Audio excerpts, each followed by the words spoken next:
हरियाणा में सड़क और इंफ्रास्ट्रक्चर के विकास को नई ऊंचाइयों तक पहुंचाने के लिए प्रादेशिक सड़क उत्थान परियोजना शुरू की गई। मुख्यमंत्री नायब सिंह सैनी ने यह कहा कि ये परियोजना ग्रामीण और शहरी क्षेत्रों को जोड़ते हुए प्रदेश की आर्थिक, सामाजिक और व्यावसायिक गतिविधियों को गति देगी। एक रिपोर्ट में आपको दिखाते हैं।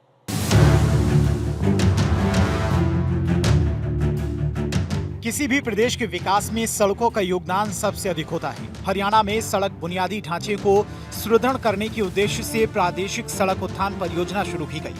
मुख्यमंत्री नायब सिंह सैनी ने कहा कि ये परियोजना हरियाणा के इंफ्रास्ट्रक्चर विकास में स्वर्णिम अध्याय के रूप में दर्ज होने जा रही है। प्रादेशिक सड़क उत्थान परियोजना आने वाले सालों में विकसित भारत, समृद्ध हरियाणा के निर्माण में मील का पत्थर साबित होगी।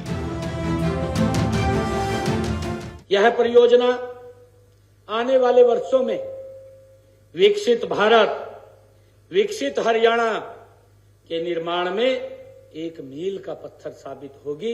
ये हमारे लिए बहुत ही गर्व की बात है। सीएम सैनी ने कहा कि ये परियोजना प्रधानमंत्री नरेंद्र मोदी को उनके 75वें जन्मदिन पर सच्ची भेंट है। उनका जीवन सेवा, समर्पण और संकल्प का जीवंत उदाहरण है।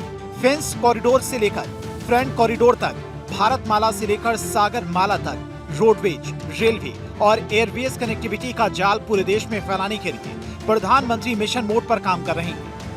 ये हम देख रहे हैं कि आदरणीय प्रधानमंत्री नरेंद्र मोदी जी ने चाहे रोडवेज हो, रेलवेज हो, चाहे एयर कनेक्टिविटी हो, आज जाल पूरे देश में फैलाने के लिए मिशन मोड में आदरणीय नरेंद्र मोदी जी काम कर रहे हैं।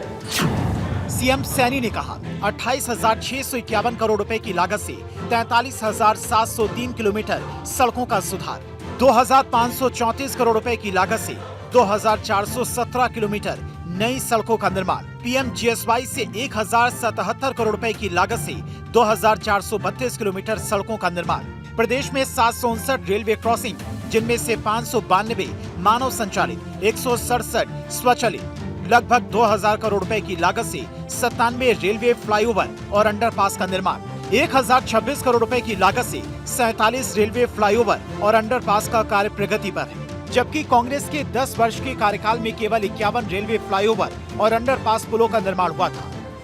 हम अगर कांग्रेस के 10 वर्ष के कार्यकाल में नजर डालें तो उनके समय के अंदर जो काम हुए हैं, उनके समय में मात्र 51 बने हैं। इस समय हमने 97 तो बना दिए हैं। 1,026 करोड़ रुपए की लागत से ऐसे 47 के ऊपर निर्माण कार्य गति से चल रहा है। सीएम सैनी ने कहा कि हमारी डबल इंजन सरकार ने हरियाणा में 21 नए राष्ट्रीय राजमार्ग स्वीकृत किए हैं, जिनमें से 12 राजमार्ग बन चुके हैं। इनके बनने के बाद प्रदेश का कोई भी जिला ऐसा नहीं बचा है जिसकी कनेक्टिविटी राष्ट्रीय राजमार्ग से न हो। डबल इंजन सरकार, प्रदेश में सड़कों का जाल। प्रदेश में पिछले 11 वर्षों में 28,582 करोड़ रुपए की लागत से 1,719 किलोमीटर एनएच का निर्माण, जबकि कांग्रेस के 10 साल के शासन में 1,713 करोड़ रुपए की लागत से 451 किलोमीटर एनएच बने। यातायात को सुगम बनाने के लिए 27 टोल टैक्स बैरियर हटाए गए। 844 करोड़ रुपए की लागत से रोहतक महम हांसी रेलवे लाइन का निर्माण, सोनीपत जींद रेलवे लाइन का निर्माण 713 करोड़ 40 लाख रुपए की लागत से हुआ।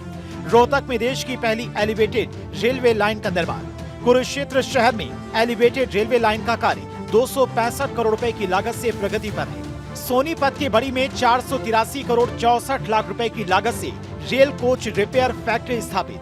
फरीदाबाद में 580 करोड़ रुपए की लागत से YMCA चौक से बल्लभगढ़ तक मेट्रो, 2,494 करोड़ रुपए की लागत से बदरपुर मुजेसर मेट्रो, 2,029 करोड़ रुपए की लागत से बहादुरगढ़ मुंडका मेट्रो रेल सेवा शुरू। गुरुग्राम में 2,143 करोड़ रुपए की लागत से सिकंदरपुर से सेक्टर 56 तक मेट्रो रेल सेवा शुरू। देश के हर हिस्से में इंफ्रास्ट्रक्चर विकास का कार्य बड़ी तेज गति से आप लोगों को दिखाई देगा। बिजनेसमैन राजेश सचदेवा ने बताया कि हरियाणा में भारतीय जनता पार्टी की तीसरे टर्म की सरकार के पहले साल में सरकार ने केंद्र सरकार के साथ मिलकर प्रदेश में सड़कों का जाल बिछा दिया है, जिससे प्रदेश के किसी भी कोने से चंडीगढ़ और दिल्ली पहुंचना बहुत आसान हो गया है। मुख्यमंत्री नायब सिंह सैनी ने अपने संकल्प पत्र में किए वादों में से करीब 25% वादों को पूरा कर दिया है। जो सड़कों का जाल बिछाया है वो काफ़ी सराहनीय है। आमतौर पर टोहाना से हमें सिरसा जाने में 3 से 4 घंटे लगते थे, जो कि आज हम 1.5 घंटे में टोहाना से सिरसा पहुंच जाते हैं। ठीक उसी तरह हमें चंडीगढ़ पहुंचने में काफ़ी समय लगता था, उसमें भी समय की काफ़ी बचत हुई है। और उसी तरह हम दिल्ली जाने के लिए भी हमारा काफ़ी समय बचा है। प्रधानमंत्री का सपना है कि 2047 तक भारत एक विकसित राष्ट्र बने और इस सपने को साकार करने के लिए मजबूत इंफ्रास्ट्रक्चर बनाना बहुत जरूरी है। ये परियोजना उस विजन को साकार करने की दिशा में एक मील का पत्थर साबित होगी। चंडीगढ़ से डॉक्टर थानेश्वर शर्मा की रिपोर्ट, भारत 24।